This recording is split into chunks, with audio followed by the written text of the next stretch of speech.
Officials in Beijing are distancing the government from a commercial that's been widely condemned as racist.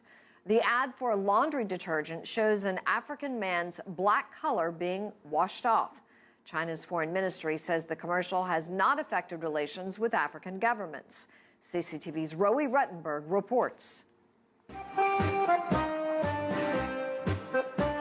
At first, it looks like a harmless flirtation.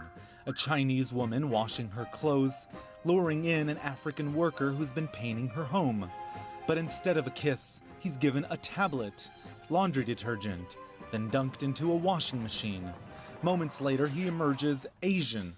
The suggestion, his color has been washed clean. On Monday, Chinese officials tried to distance the government from the controversy and from the potential fallout.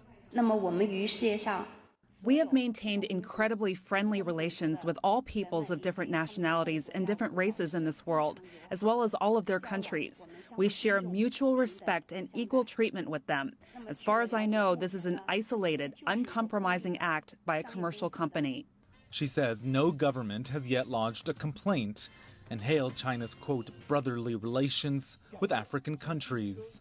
In a statement issued over the weekend, Shanghai Leixing Cosmetics expressed, quote, regret that the ad caused controversy, adding, we will not shun responsibility for controversial content. We express our apology for the harm caused to the African people because of the spread of the ad. But some foreigners living in Beijing think it's not enough. They should apologise much more strongly than that, I think. And I think that sort of, it's classic of the attitude to race in China today, that no one saw that as a problem before and they're still not really giving out a full-on apology. I think that's pretty typical. I think it might be because that we don't have much history of black people fighting against discrimination here in China. And that's why many people here are lack of the awareness of how sensitive this topic is.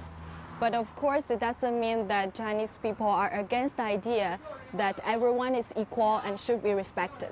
Because China uses Chinese media platforms like Youku, which are rarely visited by foreigners, the ad went virtually unknown for months. It wasn't until it was uploaded to YouTube and other platforms, where millions saw it in recent days, that the controversy exploded. The official version released by the cosmetics company has since been removed, but copies continue circulating online of what some have called, quote, the most racist ad in the world.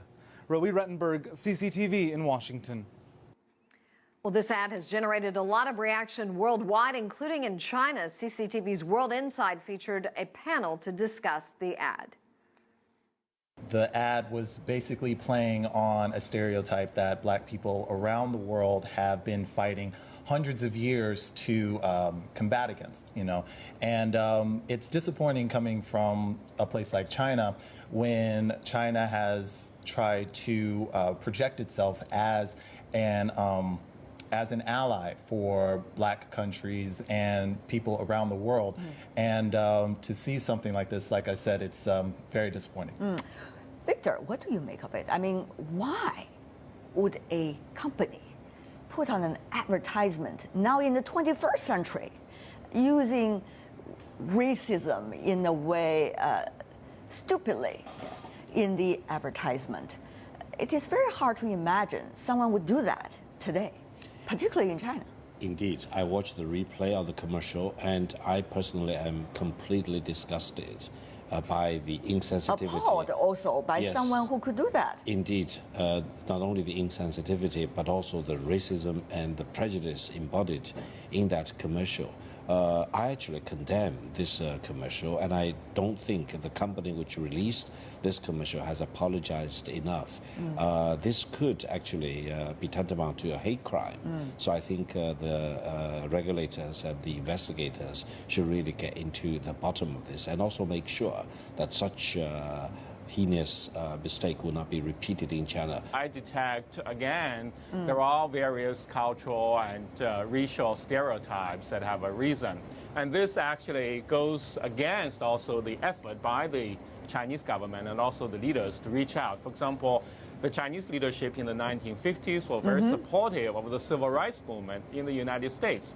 It also was very, very in the vanguard in supporting, in allying with African countries. Right. So in that sense, actually, the leadership has been saying the right things, has been doing the right things. But at the same time, Chinese society is very diverse, and people are not very shy about various stereotypes. If you like what you just saw, follow us on social media and visit our website, cctv-america.com.